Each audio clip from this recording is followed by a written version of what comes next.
Hey everyone, this is the Handy at the Shandy podcast. This is part 2 of episode 1.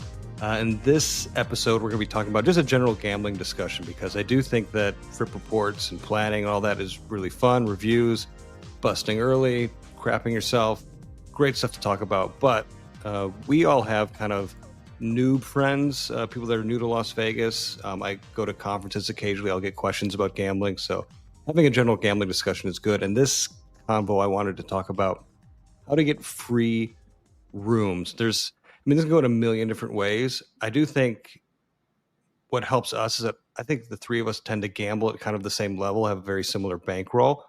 And I think we've kind of grown up, or our bankroll's kind of steadily increased. But I think the three of us are getting regular room offers and then some.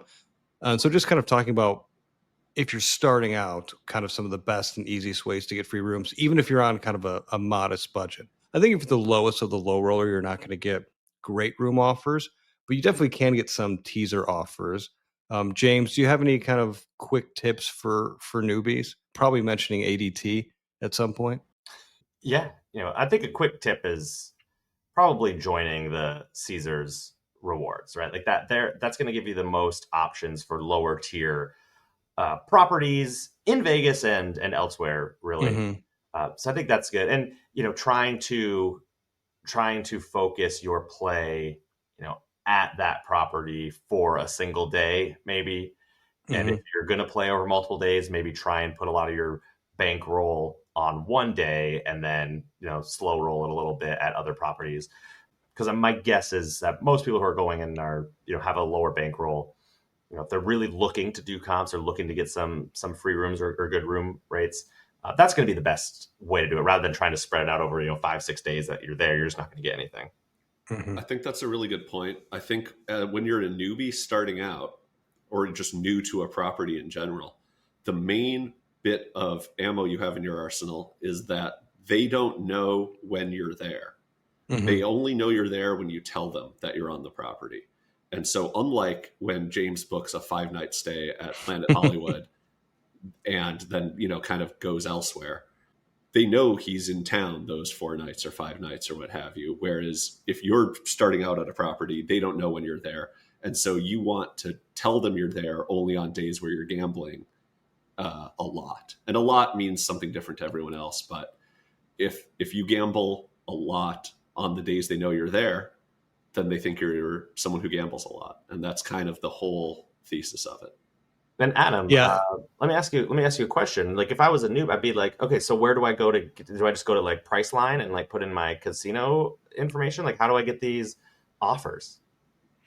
Great question, James. And I think we're kind of dancing around the idea of ADT, or average daily theoretical. And if you want to know kind of more about the nuts and bolts of it, I think Travel Zork, Michael Traeger, has a pretty good article on their website. I'll have Jack link it in the show notes because he's editing stuff right now. But average daily theoretical, really just kind of looking at per day, how much are you kind of putting through that particular casino or that family of casinos ecosystem, which is going to help determine your value to them. But to kind of just get started, you've got to get that rewards card and get in their system first and foremost. And I think what's important to know is that they are going to kind of track what some people call events. So like every time that they know you're on property, they're going to kind of count that towards your average daily theoreticals. Like James, you were talking about putting in like one good day. But like if you put in one good day and then the next day just did a really kind of low roller day, right? You only put a few bucks through, but you still use your player's card, that can hurt your ADT or your theoretical to them. So going to the players club, getting your card, and then kind of having a plan to put in that one good day if you're going to start anywhere is I think a really smart thing to kind of do. It's what helped me get on Fontainebleau's radar a little bit because I planned that 24-hour trip. I knew I was only there for one day. They knew I was only there for one day. And so all my gambling was just kind of condensed. And I've got good offers for just a very modest amount of play. I mean, I only earned about 400 tier credits, which is very, very low for me and for a lot of gamblers. And they're giving me multiple night room offers and free play during a very busy F1 weekend. Now, That wasn't anything close to the question I asked, though. Great. But I do think when I was talking with some of my friends, they didn't even know that you go to the casino's website and look up your like offers. Like that's how like Oh, I see. Yeah, do yeah, yeah. like they like Mhm. if because if you think about it, right? Someone this is coming from my education background of like the curse of knowledge. Like we're so in it, like we don't realize like someone doesn't understand that you go to Caesars.com and enter a player's card number and that's where you're going to get your offers, right? So how do we get that information out too?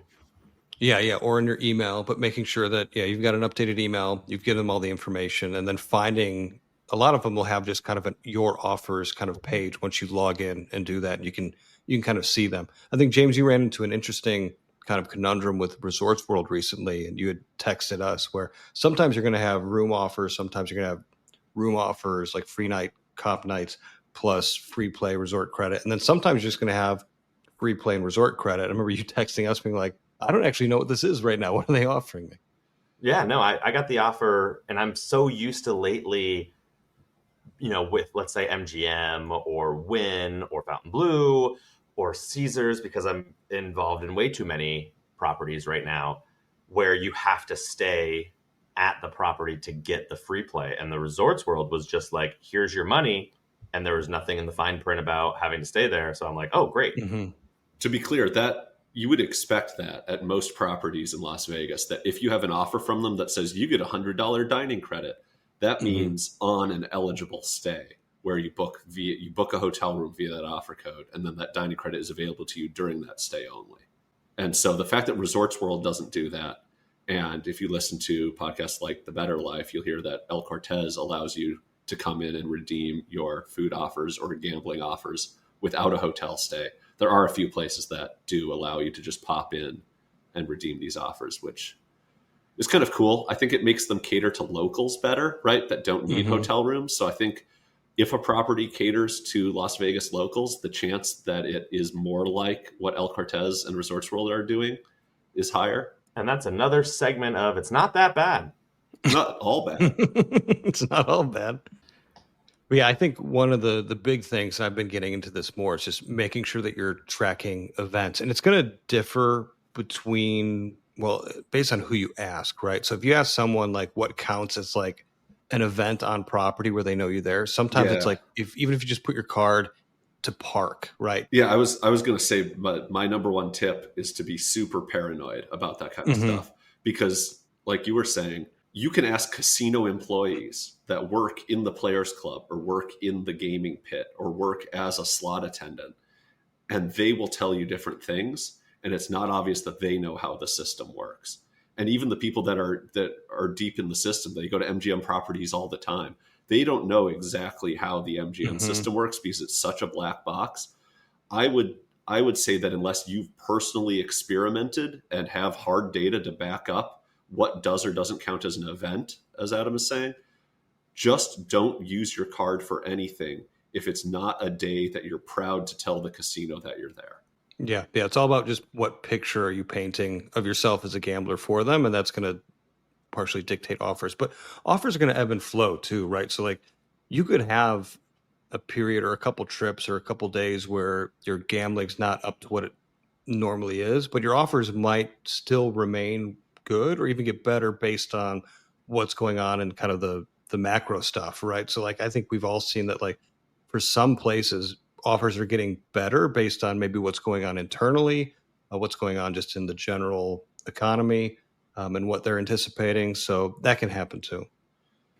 Yeah, I've had that exact same experience with Resorts World, where, like I said, you can just drop in and get your free play for the month at any time. Where one month I'll have $200 for that month, which is kind of a lot for me. And the next month it will be literally 25 Mm-hmm. with not really any change in my behavior at that property.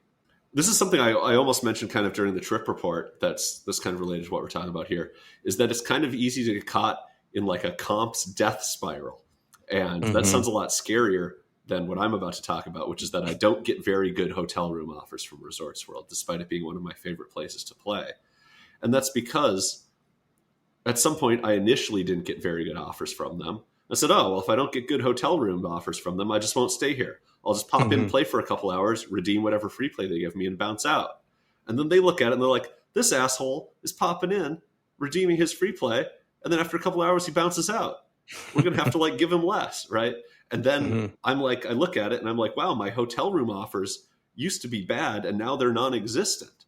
And so I'm definitely only just going to pop in now. And it kind of goes like that, right? You kind of have to really mindfully reset your image with a casino over the course of like a year if you want to get out of a bad picture you've painted, which again leads into kind of my paranoia point.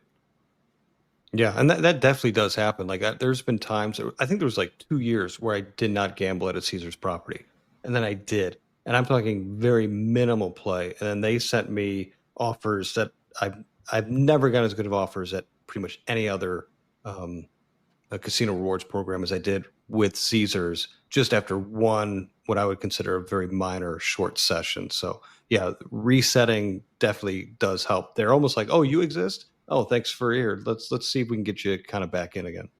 I do want to make a comment though about like chasing comps, and it's a lot of work to like do that of like, oh, I'm gonna like take advantage of this, take advantage of this, take advantage of this. So like it should be viewed as a perk and not at for the average person, and for the majority of people, I think it should be viewed as a perk and not as a, oh man, I've got to do this so that way I can get my room. I got to do this so I can, get my food. It's just, that can be a really bad habit to get into. Yeah, I very much recommend not gambling differently in order to satisfy the casino. But that doesn't mean that you don't want to be mindful of like when your card is in and when it isn't. I'm not saying, oh crap, I used my card at the buffet this morning, now I have to go blow $1,000 that I wasn't otherwise going to do, right? Like it's not those sorts of types of paranoia, right? It's being paranoid on the front end so that you don't have to worry about that kind of stuff on the back end. Yeah, I used to not care about it at all. I would just use my card kind of willy-nilly. It was my like rebellion against like all the good advice of being like, I'm just going to do it. It's too much mental work to be like, I'm not going to use my card now.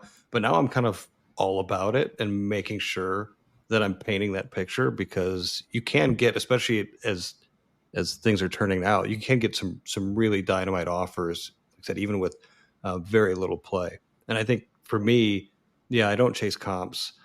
I try to know the best strategies. My biggest problem then has been like using my damn comps, because I do the stupid thing where it's like, I want to experience all these different things in Las Vegas. I want to try all these different rooms, but I'm also just like not taking the free crap that I quote unquote earned and that they're giving me. And then and so I'm just like, I don't know. I'm just on like a different wheel now. It feels weird at times. So before we quite get into using your comps, because what you just said there reminds me of one of my other tips, which is, and people say this all the time, is play where you stay, right? The main reason that my comps used to suffer, at least in relation to the level of play I gave casinos, is because I would book a 3-night stay in Vegas, or maybe it'd be 4 nights, but I'm there for 3 full days before I leave.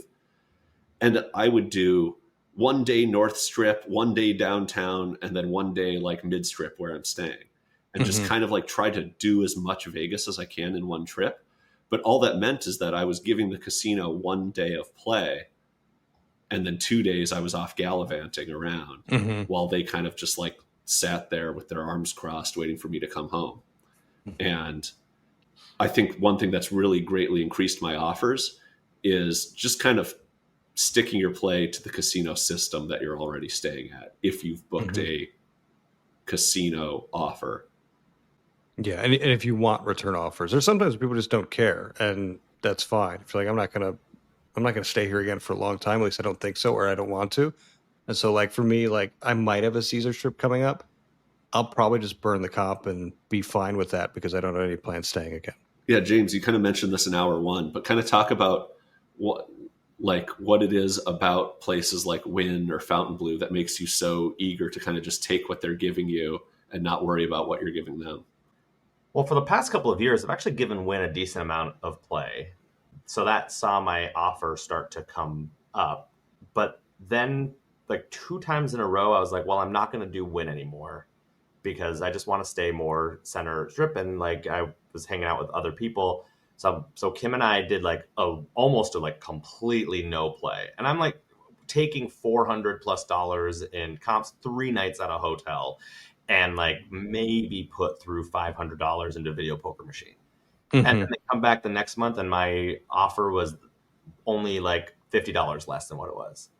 And I did it like 2 times in a row, and it didn't really change the offer.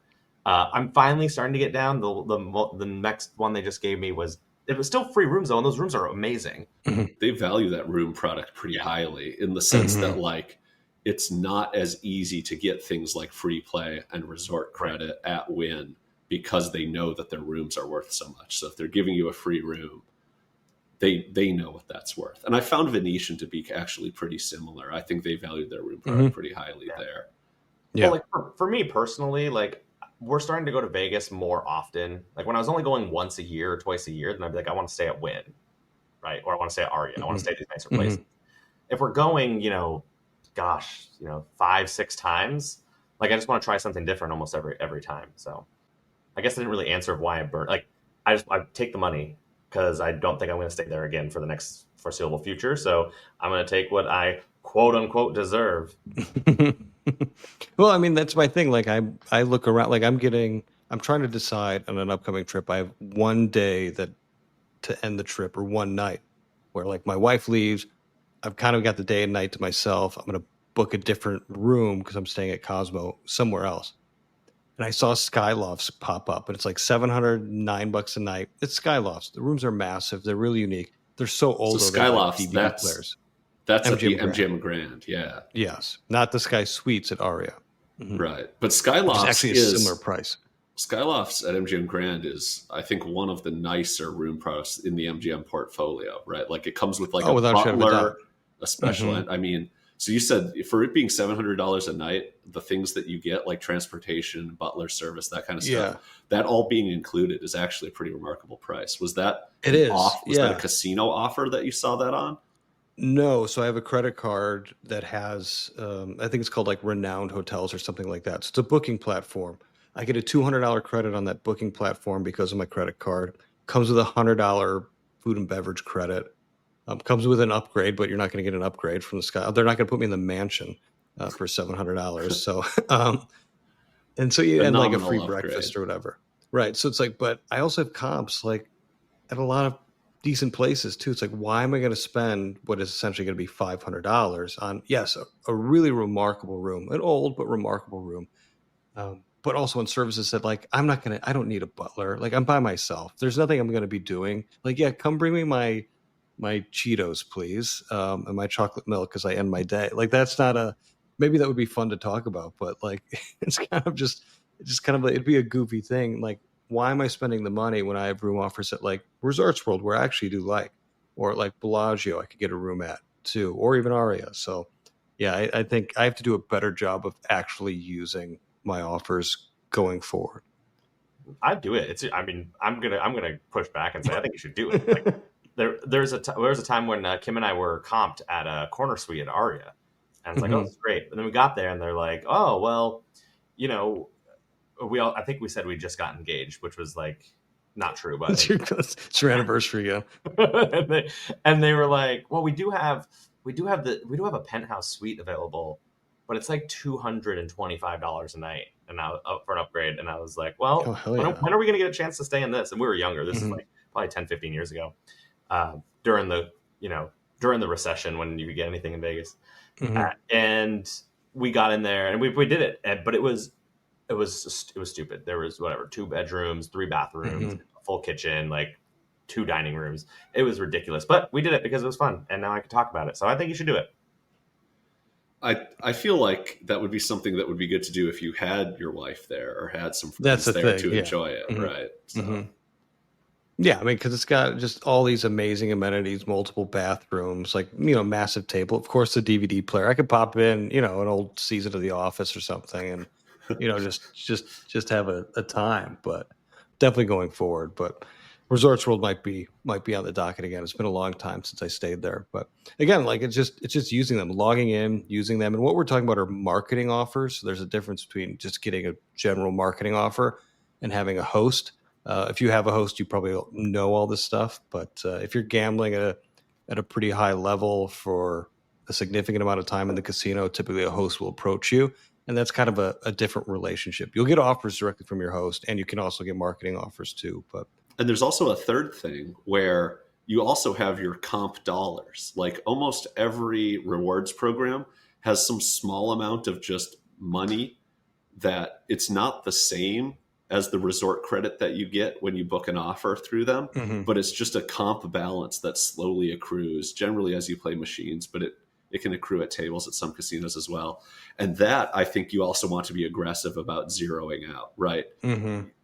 Trying to carry a balance, especially if they're a casino that will zero it if you have no activity within 6 months, or in some cases within 12 months. Trying to carry any sort of balance trip to trip doesn't do anything for you if you could be putting that money towards charges that were on your room or stuff like that. And that's something that I've had to get better at recently, is making sure that I use my comp balance, because I've had it time out on me where I don't make it to an MGM property in 12 months.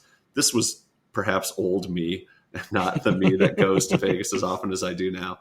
But I've had comp balances time out before that were in the high tens of dollars, like I had $88 sitting around that I just let slide, and I lost it because I didn't bother to stop by the desk and ask take off charges from my folio with it or anything like that. Yeah, there's a couple ways around that too. Like if you have one of the credit cards, typically it extends the But period even of if time. you do, just use the money. Don't try to run up a weird balance. Like it doesn't do anything for you, right? I'm currently trying to do that with like airline miles as well. It's like there's no benefit had from having these. I'm not like saving up for a transcontinental or a intercontinental flight or anything, right? So. I'm saving up American Airlines. I have no idea why. Like I just have so many American Airlines miles, and I have no plan. Like I don't fly them. I don't know what I'm doing at this point. How do you keep accruing them? The credit card. This is not a miles and points podcast, people. No, we can ask. It's the same. Well, it's you the can't same ask reason Adam why he has a particular credit card. He's a travel blogger. Right. The answer's right there. I blog once every 3 months about it. No, because the credit card, the American Airlines card, similar to the MGM rewards credit cards. Every dollar you spend is basically a tier point. So you can earn status with American Airlines without even flying if you're spending on the credit card. Similarly, you can do the same thing with the MGM rewards credit card. So I actually have a huge comp balance to your point, Jack, with MGM just from having the card. I'll probably get MGM Gold just from the credit card. This is not something I would advise somebody to do.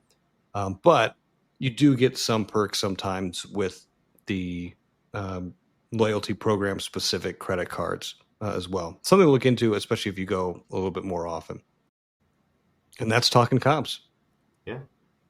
I would love to hear from people who are like, I would like to go to Vegas. I hear it's too expensive. I know there's ways to, like, what types of questions do, maybe some of our friends that are really the noobs, like, what do they want to know? And maybe I'll start asking them that, or I'll be like, send it in as to the mailbag.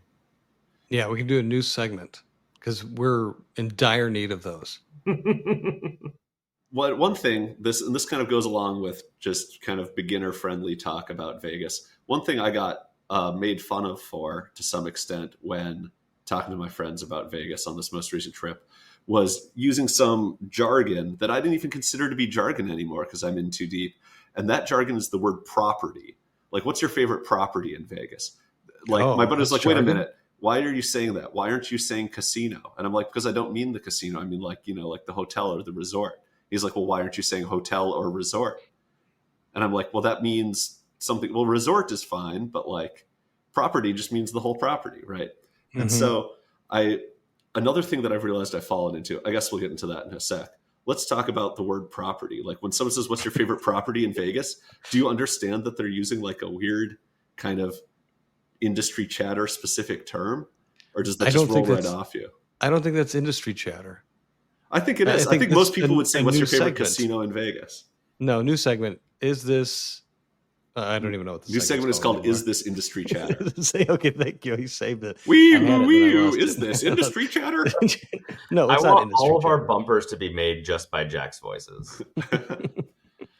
Here's another one that's definitely industry chatter. is referring to gambling as gaming. Gaming. Well, people don't like that. Which people don't like that? Gamers. Them. The most oppressed class of people. Some people don't like it. Yeah. I thought that was the dumbest shit ever when I heard that, like, in the industry they call gambling gaming, because it just sounds like you're trying to not say gambling. Mm-hmm. And now I just find myself doing it. I'll be like, oh, Fontainebleau, they don't really have any gaming bars there. And it's just like, oh, fuck me, right? But I kind of feel like I had done that to myself with property, but maybe you guys disagree, or maybe you're just in too It's deep not like industry I was. chatter. That is a very general word. But the people that don't talk about like hotels for a living, you know, like we run in a lot of circles in which we read content from people whose job it is to like review hotels or review casinos or both, right? And as a result, we hear things referred to as properties all the time. I think it might actually be rarer than you think, but okay. Well, anyways, maybe not the greatest segment I tried to do there. Well, I mean, you would be, I guess, I think we said it in part one, where we're so entrenched in some of the stuff that sometimes when I see things on social media, I wrote a post about this where someone said, "Oh, if you just gamble $100," and they didn't mean like have $100 and continue to run it through and just play off of it. They just literally meant spend $100 to casino, and you're going to get all these offers, and almost insinuating that you're never going to have to pay for a room again, or at least for a while, which is complete nonsense. Not that it can't happen, like it certainly can. Teaser offers do exist, but $100 is not much, and you shouldn't expect much from that. But it does just surprise me at how much bad information is out there. I've said that like Vegas content is very wide, but it's not very deep. There's so many people talking about it, but very few that kind of go into the nitty gritty about it. And that was an example of, I think, bad information that was going to lead noobs astray or set expectations a little bit higher than they should have been. Yeah.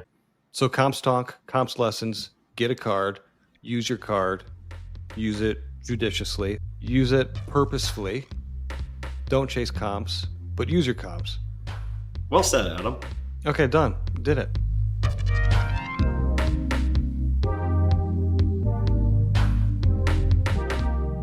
So before we get out of here, why don't we talk about when you'll next see us in Vegas? Because you're going to hear from us in 2 weeks, and that episode will be recorded, I think, right before James leaves on another Vegas trip. Yeah, I'm heading out there for what I'm calling our concert trip. We actually had this one booked before the June trip, and we're going to see Backstreet Boys at Sphere. So I'm super excited about that. And then we found out that Kelly Clarkson was playing at Coliseum the day before. So on the Saturday, we'll see Kelly Clarkson. On the Sunday, we will see the Backstreet Boys. This is a Thursday night, Friday night, Saturday night, Sunday night, Monday night. This is a 5-night trip, which is pretty long, but we do have some things built in there. I think we're going to go to the Improv show on Thursday night, and we have those 2 concerts. But yeah, I'm currently only have 2 places booked. Cosmo for 4 nights, and then Palazzo for 2, and only 1 night overlapping. But if I'm moving, I like to have an overlap, so that way I don't have to, worry about checking out and putting my stuff at the bell. So the overlap is clutch. I know. I'll be out there 2 weeks from tomorrow when we're recording, so I'm excited. Oh, we'll be driving from the LA area because I'll be in California beforehand with Kim's family. So we'll be doing the old school drive from, LA area out to Vegas. That's absolutely on my bucket list, is to drive to Vegas and arrive like around sunset kind of thing. Mm-hmm. I think that would be really cool. But it is. I did look at it. I went to a wedding in San Diego a couple of years ago, and I looked. The price to do a car one way from San Diego to Vegas was like over twice the cost of a flight on Southwest. Like, it was exorbitantly expensive. And the worst part about it is that you end up at the airport anyways, and except you're at the rental car lot. So you're like you're at a worse part of. It's not like you just get to drive right into your hotel and then deal with it. See, like, that's not true. So you're given bad advice. I looked and I couldn't do a point to point. Didn't end at the airport. I'm picking it up at LAX. I'm keeping it in California for a couple of days. I'm then driving to Vegas, and you know where my drop off is? Is that the Cosmopolitan? At the Cosmo. That's nice. Yep. I tried to look at places. I think I was specifically staying at Red Rock, and so they have like a enterprise there, and so that's the one I was looking at, and they said nope, airport only. Oh. I'm sorry that I gave bad advice. This is a new segment called "I'm sorry that I gave bad advice." I did not mean to come off angry. No, the rental place at Cosmo is clutch though. I mean, because they've got a Hertz there Yeah, too. exactly. Except for the one time I actually tried doing that at Cosmo, is renting a car from Cosmo. I walked down. He's like, "We don't have your car." I'm like, okay, cool. Then that just totally derails all my plans for the day. But fun attempt by all. But he said to me, he goes, "Don't worry, we're going to refund your money." I'm like, okay, good, because this wasn't my fault. Don't worry. Did he beg you not Don't to worry. do the like Seinfeld bit about it? Right. So throwback concert trip for James. Jack, I think yours is coming up soon after his. Yeah, I applaud James for doing what he said he would do in hour one, which is add in more time that he knows will be fun and doesn't involve gambling. And I think, I mean, those shows are going to just be great. I can't imagine either of them being a dud. So I'm going to be there the very following week for a trip that Vegas Duffy kind of cajoled me into joining for.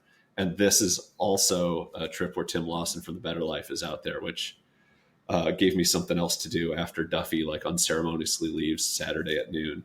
But on this trip, I'm going to be staying at Palazzo 3 nights from the 31st through that Sunday, the 3rd of August. So going to be there in August, and then immediately turning around and going out with some of my friends from work kind of more towards the end of August, the 22nd through the 26th. And we always do. This is kind of a trip I normally do around my birthday. We're doing it a couple weeks before that this year, just because of some travel that they had booked. On this trip, we almost always do 2 nights downtown on the weekends, and then 2 nights on the strip on like a Monday and Tuesday, because the downtown prices are generally way more affordable on those September weekends. And this trip's going to be no exception. We're going to do the D followed by the Cosmo. So I really have a hard time deciding, and you guys can let me know what you would do downtown, but I have a hard time deciding where to stay and where to play, given that you want to play where you stay, given that like so many of the downtown operators seem committed to giving like a bad customer experience. So Adam, like where would you stay downtown? Not downtown. That's my favorite place to do, is just to not be there in the first place. I would rather stay off strip at like Rampart, Red Rock. Oh yeah, those places are great. Durango. I'd rather stay I there. like downtown though. They've got a lot of stuff going for them. I've never stayed downtown. I don't mind. I haven't minded in the past. I don't think, I mean, we're getting into general discussion now, which probably shouldn't be good, but I think like what they tend to offer downtown is, it's not far enough away better from the strip in terms of like price points, and outside of a few things though, right? There are a few like gems, like the View Bar kind of being one. That's a little more antiquated, but we even really like the Sand Dollar at the Plaza, where you can play crazy good video poker. Like we're talking house edge under 0.4% kind of thing. Right. At that bar there, and still get good drinks and still get good beers. And so like there are things that we just like very much like to do that are downtown, but it just seems like so many of the operators are committed to just like all sorts of things that are unpleasant for the player. Like Fremont, which is a Boyd casino, has done all these interesting renovations recently, but they have 2 times odds on craps. And John Mahaffey says their players club is like the worst in Vegas for Boyd rewards.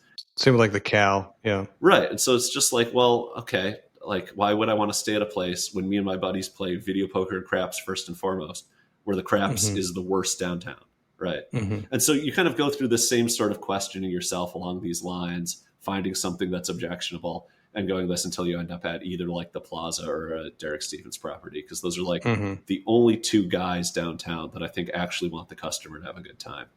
Yeah. But yeah, so that's I have 2 trips not too far apart in August, immediately following James's July trip. What do you have, Adam? Yeah, coming up soon after that, first weekend of the NFL season. So I think it's the 6th-ish. I'll be down there for a few days. Yep. Staying at Cosmo. Wraparound suite is what's booked right now. Handful of friends are going to be out there. And then the final night, I think it's a Tuesday night. I'm not sure where I'm going to stay. So that was kind of the Skyloft discussion. Maybe Resorts World. I've got some friends staying at Fontainebleau, so maybe want to be close to them, but still deciding. But that'll be a fun time. I like that first Sunday of NFL games. We're gonna get a cabana, just watch a few of the games and hang out. Those are fun weekends to be out there. Is that a comped wraparound suite or discounted, or what do you got going on there? It's discounted. No, it certainly wasn't comped. And I had to, and I guess this is probably a tip for people too, of like, if you're looking through your offers and you're not seeing a room type that you want, just give them a call and see what they can do. So like you're not going to get the rack rate, but you'll get a discounted rate. That's a really weird thing with some of these websites is that when you go to book your room offer, you might see 2 room types total. Like when I go to book I get pretty generous offers from Venetian Palazzo, but if I go to look, my options are standard room 1 king or standard room 2 queen beds. And that's it. You can't even scroll further than that. And so, yeah, you actually do have to just call if you want stuff. Yeah. So I had good offers for a lot of places, including Cosmo, in terms of like free rooms, but I wanted this particular room. So yeah, I just gave them a call and they gave me the discount that I would normally get for it based on my play. And so yeah, that's that'll be a fun trip. I'm glad that we're going to have a lot of trip report content coming up because Lord knows we need it. That doesn't take a long time for us at all. Yeah. All right, everyone. Well, thanks for listening to us talk comps, talk plans. We should probably at some point leave contact information, but we can all supply that offline and then Jack can put it in the show notes for us. Yeah. Yeah, I'm supposed to say something after you say that, but I got nothing. Okay. Well, thanks everyone for listening. Until episode 2 drops, we appreciate it. We'll talk soon. Later. Go hit a handy at the shandy. Go, yes.